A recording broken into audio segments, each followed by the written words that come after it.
You know that feeling when your whole life changes in a single moment? Yeah, that was me. I'd been working at Harrison & Cole Financial Consulting for almost 5 years. It wasn't glamorous, but I was damn good at what I did. Numbers were my thing. I could look at a messy spreadsheet and find hidden money like it was a treasure map. I was the kind of employee who stayed late without being asked, covered shifts when others bailed, and made sure clients left our office smiling. I thought loyalty meant something in the corporate world. Spoiler alert, it doesn't. My boss, Richard Harrison, was the kind of guy who wore $2,000 suits but still forgot to pay for the office coffee. He had that fake charm, all smiles and compliments when he wanted something from you, but a snake the second your back was turned. Then came the day everything flipped upside down. It was a Friday morning. I'd just settled in with my coffee when Richard called me into his office. The blinds were drawn, which was weird. The moment I stepped in, I knew something was off. He wouldn't meet my eyes. "Sit down," he said, his voice a little too casual. Then, with the fakest look of regret I'd ever seen, he told me, "We have to let you go." Just like that. No warning. No discussion. My brain was spinning. Let me go? Why? Richard leaned back in his leather chair, pretending this was hard for him, and explained that there had been a serious error in one of our client accounts, and somehow it was my responsibility. I knew instantly what was happening. That serious error wasn't mine. It was his. And I also knew exactly why he was pinning it on me. Because if the client found out the truth, it would destroy him. I should have argued, but I just sat there in silence. Because in that moment, something inside me switched. He thought he could just ruin my career, and I'd disappear quietly. He had no idea he'd just made the biggest mistake of his life. To understand how I ended up sitting in that office, being fired for something I didn't do, you need to know the history between me and Richard. When I first started at Harrison & Cole, I was fresh out of college, green as hell, but eager to learn. Richard took me under his wing, or at least that's how it looked. He'd invite me into meetings, ask for my input, even call me his right hand. For a while I thought he actually respected me, but looking back, I realized he was grooming me, not for promotion, but as a shield, someone he could hide behind when things went wrong. The first big red flag came 2 years in. We were working with a major client. Let's call them Goldstone Investments, a huge account. Richard made a risky move with their portfolio without telling them, hoping to impress them with a surprise profit. Only, the market tanked. He panicked. Then, in a late-night meeting, he told me to adjust a few reports so it wouldn't look as bad. I should have walked out right then, but I didn't. I was young, scared, and convinced that saying no would cost me my job. So I tweaked the reports. Nothing outright illegal, but definitely not ethical. Goldstone never found out. Richard praised me, took me out for drinks, and told me I had loyalty. I thought it was a compliment. I didn't realize he'd just figured out I was the perfect fall guy. Fast forward to last month. Another high-profile client, Marbury & Company, was trusting us with a multi-million-dollar investment plan. Richard made yet another reckless move, ignoring all my warnings. This time the losses were massive, millions. And just like before, he needed someone to take the hit. Only this time, he wasn't asking me to fudge the numbers. He was straight up pinning the entire thing on me. When I asked for proof, he smirked and slid a folder across the desk. Inside were altered emails, fake meeting notes, even a signed authorization, all in my name. My signature had been forged. That's when it clicked. He'd been setting this up for months, quietly moving pieces, editing documents, making sure there was a neat little paper trail that pointed directly to me. And here's the part that burned the most. The company HR didn't even question it. They handed me a termination letter like I was some criminal. Years of loyalty, flushed in seconds.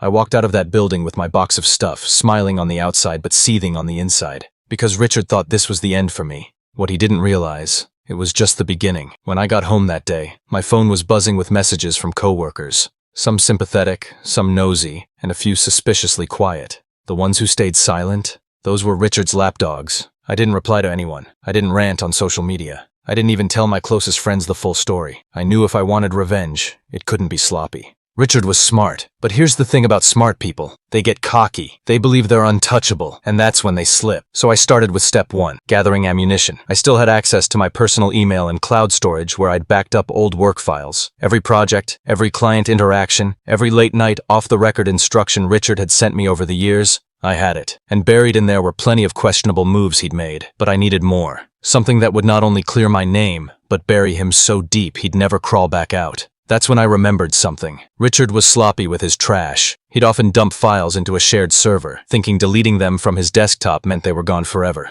I called up an old IT buddy from the company, a guy who'd been pushed out years ago thanks to Richard's games. Let's just say he was very motivated to help. With his guidance, I started pulling old archived data from the company's public-facing cloud portals. Nothing illegal, just information that was technically accessible to any former employee who knew where to look. Within a week, I had a digital goldmine, altered financial reports, emails where Richard explicitly ordered risky trades without client consent, proof of insider tips he acted on, and, jackpot, a private Slack conversation where he bragged about keeping the kid in line, so he'd always have a scapegoat. But here's where most people mess up when seeking revenge. They rush. They dump everything at once, hoping for instant chaos. Not me. I was going to feed this poison to the right people, drop by drop, until Richard's empire crumbled from the inside. And the first dose? I knew exactly where it was going. Straight to Marbury & Co. I didn't send everything to Marbury & Co. at once. Instead, I packaged a neat little folder, just enough to look like an anonymous tip from someone inside the company. The email was short, surgical. You should review Richard Callahan's recent client trades. Some appear to be unauthorized. This is just the beginning. No name, no signature. Sent from a one-time encrypted email account I'd set up from a coffee shop across town. By the next morning, I was already hearing whispers. Richard had been called into a surprise meeting with compliance officers. He came out looking pale and tight-lipped. Good.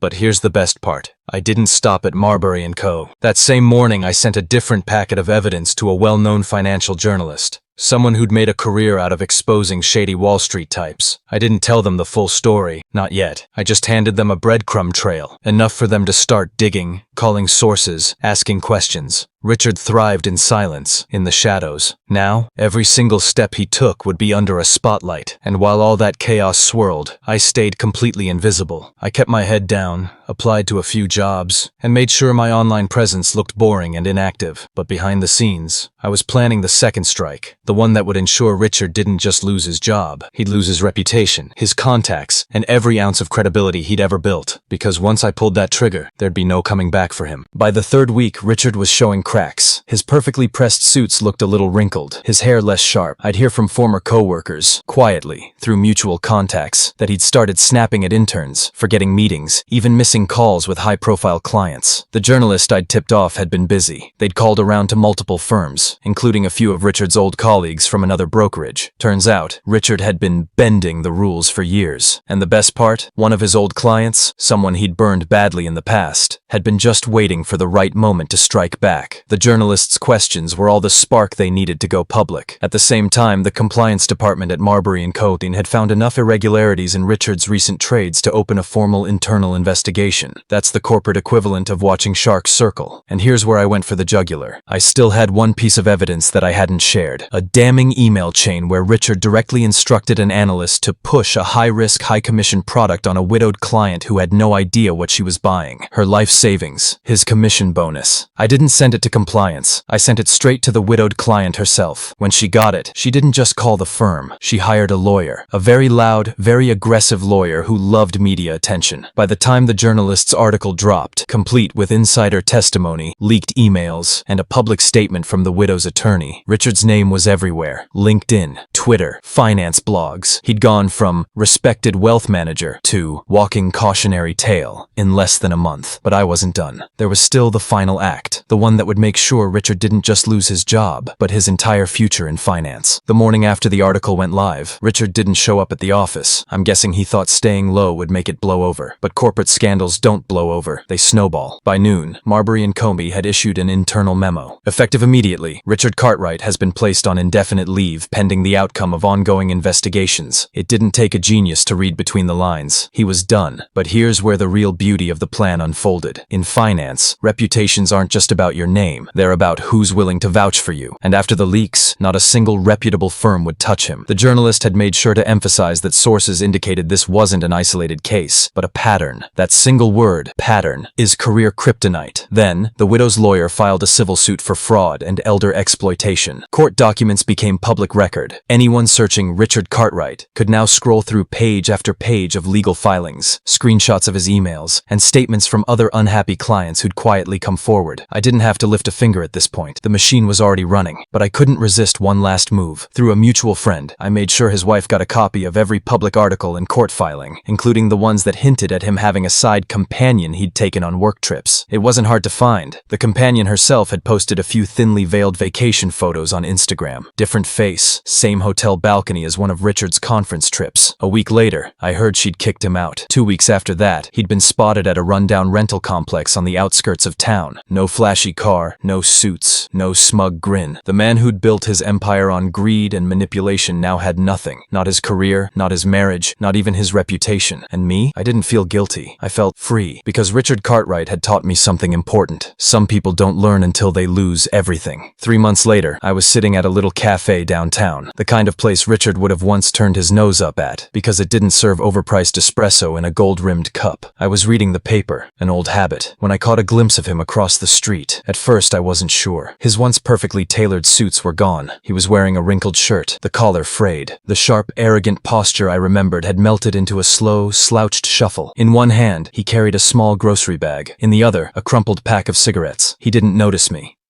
but I saw the moment he caught his own reflection in a shop window. He hesitated, and for just a second, I saw a flash of recognition. Like he remembered the man he used to be. Not the good man. There never really was one but the powerful man.